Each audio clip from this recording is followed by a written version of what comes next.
Good afternoon, A10. We're on chapter 11. This is meeting 29. And Veni, Vidi, Vici. I came, I saw, I conquered. Okay. So we get Anderson and Graf. They're still yapping at each other. But the key part here is that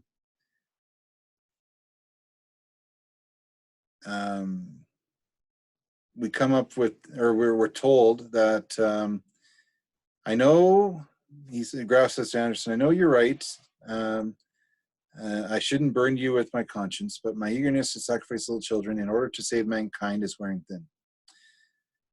The Polemark has been to see the hegemon. It seems Russian intelligence is concerned that some of the active citizens are on the net, already figuring out how America ought to use the international fleet to destroy the Warsaw Pact as soon as the buggers are destroyed. And it seems insane. Free speech is one thing, but to jeopardize the league over nationalistic rivalries, and it's for people like that, short-sighted, suicidal people, that we are pushing Ender to the edge of human endurance. And Anderson says, I think you underestimate Ender, though. And Graf says, but I fear I also underestimate the stupidity of the rest of mankind. Are we absolutely sure that we ought to win this war? Actually, I'm switching those around. Should be just flip them around. That's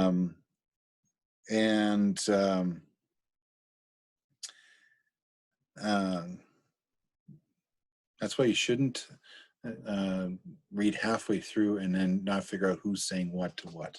Oh, there. Lesson learned. Okay. So when it comes to the buggers, nothing is funny. So Graf has one goal in mind, and that's to win this war. And all this other stuff is just it's just stupid in his mind. Stupid distractions that we cannot afford, and we need to focus all our attention on winning this war. So Ender has been working his dragon army quite a bit, and so then of course, Graf is scheduling battles and with other armies, and at really weird times, like 7 o'clock in the morning, 0700, those kind of things. But Ender's ready for it. He knows that they're going, the teachers are going to be challenging him right and left, so he has to be ready to go on the ball, and his soldiers have to be as well. And so he has his soldiers into 5 tunes, or columns, I guess. Well, sorry, the tunes are filed up into 5 columns, because they're going to have each tune is going to have one job to do, and in order to win this battle. And so Ender's going to manipulate each of those tunes in order to have the least amount of casualties in order to win the war. Okay, so they fight, and then there's a lot of casualties. You have to remember that every time a soldier is frozen in the battle simulation, that acts or represents a casualty. So whether it's a frozen leg or frozen arm, or even a frozen body, or whatever the case, those are points against you, and of course that gives you an idea of what needs to be worked on. There should be new strategies created, and so on and so forth. And a conversation with Dink later on in the chapter has Dink says that I've taught you everything, and Ender says, yes, you have, but now I'm doing things. I've used all your teachings. Now I'm doing things on the fly. I'm going as I go. And so Dink says, "Well, I'm prepared for you." Like, well, we'll see when we go into battle. All his friends that he's had, Ender has had, um, they, there's still that chumminess, which is good, but at the same time, when it comes to battle, the walls come up and they are enemies. So, um, and we're going to find out how Ender can. Um, how that'll affect Ender in the short term and long term. Now, Ender spends a little bit of time looking at old videos from the two invasions, and especially Mazer Rackham's final um, um, tactic, I guess we'll call it, that led to the victory in the final war. But every time he studies the vids, and they're all propaganda videos, mind you, and they don't show all the fine details, and that really bugs Ender, because he wants to know exactly how did Mazer Rackham defeat the buggers the way he did, and because how did it lead? Like, what did he do that led to the buggers leaving Earth, and we haven't seen it for decades? He wants to know um, the full details. But governments, if they want to keep things confidential, they'll redact, they'll black out lines or whatever the case. Yeah, or if it's a video, they'll put stamps or logos or whatever to hide the real story. So you really never get to see the full picture. But Ender wants to see the full picture, and he's been training his soldiers to paint a picture of how they can go into a war, utilize the skills and methods that they've learned from their leader to Ender, and so that they can implement those methods and lead the and through those methods they'll have victory. And so that then when you review and you assess and so on and so forth, you get to see the full picture.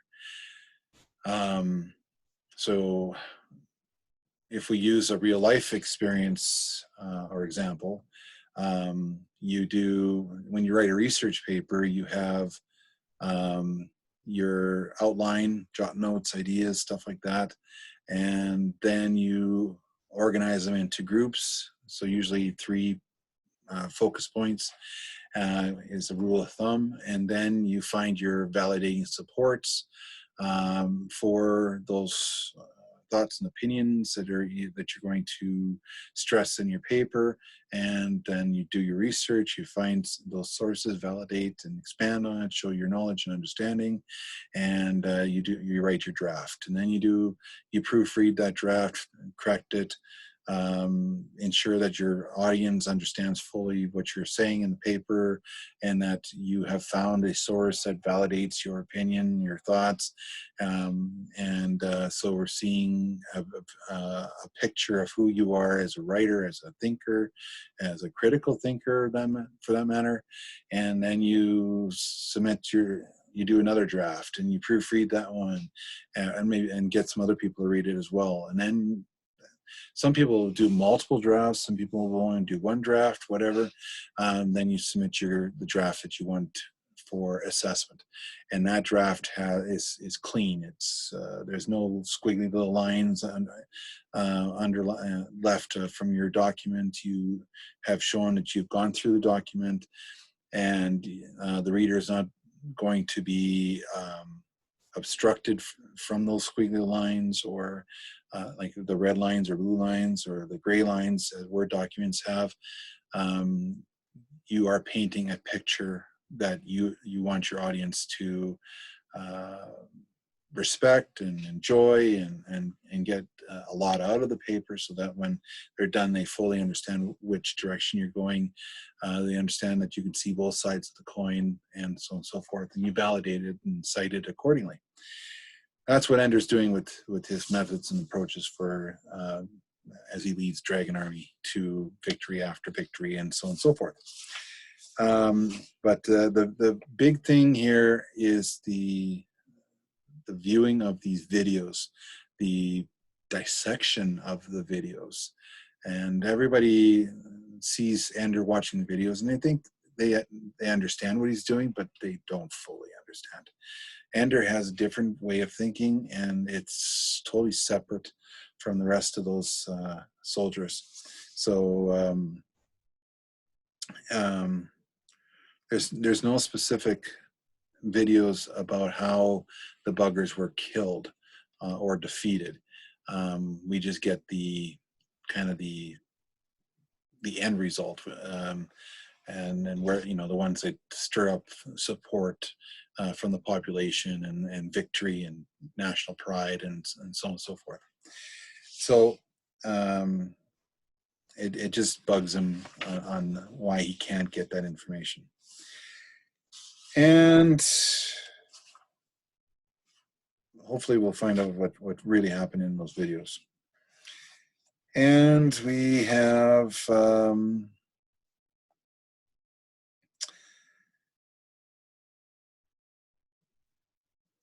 yeah, so after a long day of battles and reviewing videos and assessing and learning and stuff like that, it's time to call it a day.